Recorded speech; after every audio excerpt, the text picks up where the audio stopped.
ত্রিপুরায় টিটিএডিসি নির্বাচনকে সামনে রেখে জোর প্রচার বিজেপি। পূর্ব মেদিনীপুর বুড়াবুলি কেন্দ্রে প্রার্থী অভিজিৎ ত্রিপুরার সমর্থনে কলাছড়ায় জনসভা করলে ত্রিপুরার মুখ্যমন্ত্রী মানিক শাহ। ত্রিপুরায় আসন্ন টিটিএডিসি নির্বাচনকে সামনে রেখে রাজনৈতিক উত্তাপ ক্রমশ বাড়ছে। 27 পূর্ব মেদিনীপুর বুড়াবুলি কেন্দ্রের ভারতীয় জনতা পার্টির মনোনীত প্রার্থী অভিজিৎ ত্রিপুরাকে জয়ী করার লক্ষ্যে কলাছড়া মোটর স্ট্যান্ডে আয়োজিত হল এক বিশাল নির্বাচনী জনসভা। এই জনসভায় উপস্থিত ছিলেন ত্রিপুরার মুখ্যমন্ত্রী ডক্টর মানিক শাহ। সভামঞ্চে থেকে তিনি দলীয় প্রার্থীর পক্ষে জোরালো সওয়াল করেন এবং উন্নয়নের ধারাকে এগিয়ে নিয়ে যেতে ভোটারদের বিজেপির পাশে থাকার আহ্বান জানান। মুখ্যমন্ত্রীর বক্তব্য ঘিরে কর্মী সমর্থকদের মধ্যে ব্যাপক উৎসাহ লক্ষ্য করা যায়। জনসভায় ভিড়ও ছিল চোখে পড়ার মতো। নির্বাচনকে সামনে রেখে এদিনের এই সভা রাজনৈতিকভাবে যথেষ্ট তাৎপর্যপূর্ণ বলে মনে করছে রাজনৈতিক মহল।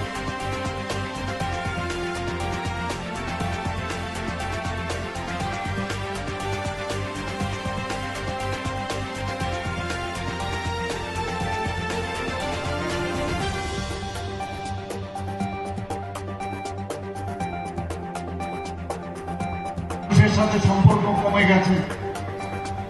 এখানে এসে রিজার্ভ সিটের মধ্যে দাঁড়ানোর ক্ষমতা নেই। আমাদের যিনি এখন অপোজিশন লিডার আপনারা সবাই জানেন, রিজার্ভ সিটে যেখানে জনজাতি অধ্যুষিত এলাকা সেখান থেকে দাঁড়ানোর ক্ষমতা নেই ওনার। এখানে এসে আজকে যেখানে নন রিজার্ভ সিট, রিজার্ভ সিটে ক্ষমতা না, আনরিজার্ভ সিটে সেখানে এসে দাঁড়িয়ে উনি জিতেছেন খুব অল্প ভোটে। কিন্তু আজকাল সোশ্যাল মিডিয়ার মধ্যে সাধারণ মানুষ তো ওনার বক্তব্য শোনার জন্য যায় না, তো সেখানে সোশ্যাল মিডিয়াতে আজকাল খুব ভাষণ দেন, নানা রকম কথা বলেন। কালকেও আমি দেখছিলাম ওনার কথা, কি বলছিলেন উনি, যে মুখ্যমন্ত্রীর যে বক্তব্য, এই বক্তব্যতে আমি হাসব না কাঁদবো না চুপ করে থাকবো বুঝতে পারছি। তার সাথে নাকি আমরা নাটক করছি, কমনে তো বলে আমরা গটাপ খেয়েছি। আর উনার সঙ্গে যখন বিধানসভায় উনি দাঁড়িয়েছিলেন সেখানে মাথা কোন ক্যান্ডিডেট দেয়নি, কিন্তু মনে আছে তো কোন ক্যান্ডিডেট দেয়নি। কে গটাপটা করেছে? আর উনি এখন বলছেন আমরা নাকি মাথার সাথে ঘটাপ দিই। মানুষকে বোকা বানানোর জন্য যা যা মানে মুখের শব্দের অস্ত্র আছে এবং গতানুগতিক, এগুলো কিন্তু ওনারা বলে থাকে। কংগ্রেসের কথা বলে তো লাভই নেই। একটা শৃঙ্খলার সাথে আমি বলবো, একটা উচ্ছৃঙ্খল পার্টি যদি থাকে তার নাম কংগ্রেস পার্টি। শৃঙ্খলার সাথে উচ্ছৃঙ্খলতা করে, কিন্তু খুব শৃঙ্খলার সাথে। আপনারা দেখেছেন এইবার আর্টিফিশিয়াল ইন্টেলিজেন্সে সারা পৃথিবীর যারা বিশিষ্ট জনেরা, যারা ইনভেস্টাররা এসেছিলেন দিল্লিতে, আমিও সেখানে গিয়েছিলাম।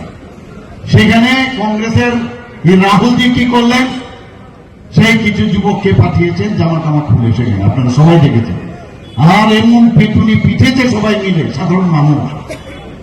আপনারা অদ্ভুত। এবং সারা পৃথিবী যেখানে মোদিজি জিন্দাবাদ বলে, মোদিজি যা কাজ করছেন সারা ভারতবর্ষে সবাই আজকে বলছে যে মোদিজি যেভাবে চলছেন দেশকে শক্তিশালী করা, সেই জায়গায় আজকে এই দেশকে যাতে নতজানু করা যায় তার ব্যবস্থা কংগ্রেস করছে। বিধান মানুষের সামনে নেই, তাহলে সোশ্যাল মিডিয়াতে যা কিছু বলা যায়। এবং উনি বলছেন, কি বলছেন, যে মুখ্যমন্ত্রী মনে হয় পলিটিক্যালি ব্যাংক্রাফটি এর জন্য বলছেন।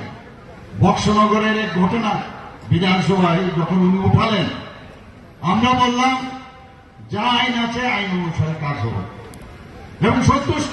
আমাদের প্রশ্নের উত্তরে, ওনাদের প্রশ্নের উত্তর যখন আমি দিলাম, আবার কালকে এর বাকিটা বলেনি কি আমি বলেছিলাম। কি বলেছিলাম, আপনারা তো বলছেন বক্সনগরে সরকারি জমি দখল করে নিয়েছে কেউ কেউ তাও, কিন্তু আপনাদের অমরপুরে যে আপনাদের পার্টি অফিস, সেই পার্টি অফিসের 4 ভাগের 3 ভাগই বলতে গেলে এই গভর্নমেন্টের জায়গার মধ্যে আপনারা উঠিয়েছেন। এবং সেটা আমি পড়েছিলাম, আপনারা হাইকোর্টে গেছেন, হাইকোর্টে বাতিল হয়ে গেছে। এবং আমাকে এখানে মাননীয় মন্ত্রী বাহাদুর আছেন আমাদের, এবং আমাদের এমএলএ আছেন, ওনারা সবাই চিৎকার করলেন যে কি জানি বলে বুলডোজার দিয়ে উনাদের এই যে পার্টি অফিসটা ভেঙে দিবে। আমি বললাম যে ঠিক আছে, আমরা তো এটা চিন্তা ভাবনা করছি। তো উনারা নিজেরাই এমন সব কথাবার্তা বলেন, তো ব্যাংক ব্যুরো রিপোর্ট, রাত দিন নিউজ নেটওয়ার্ক।